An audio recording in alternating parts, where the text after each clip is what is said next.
Sa number 2,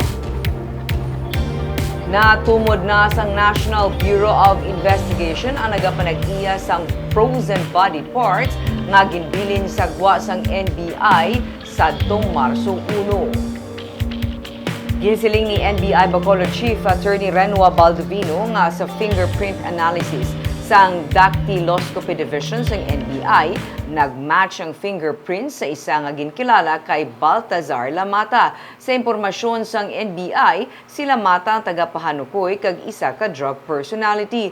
Ginapat-od pa kun balahi mata niya ang damlag pa nagpadulong sa Police Station 2 nga nagpakilala iya nga bata kag live-in partner pending sang resulta sang DNA testing nga ginpatigayon sang PNP. Suno kay Baldovino, may kabudlayan sa karon ng NBI sa pagpakig-angot sa nagpakilala himata. Karon nga may positive identification, magapaday ng case build-up sang NBI para makilala ang sa likod sinitanan. Marso 1 sang ginbili ng body parts sa gwa sang talatapan sang NBI. Sulod sa isa ka sako nga may upod nga note nga nagasiling William De Arca, NBI protector ni Hans Lopez, drug lord. Nag-apply kasi ng clearance yan si Baltasar Lamata.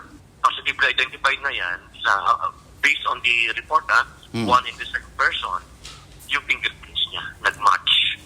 Okay. So, doon sa previous na fingerprints niya, when he secured his NBI clearance. According to reports na nag-gather namin, mukhang may involvement ito sa illegal drugs. We do not know if he is a drug user or a drug pusher.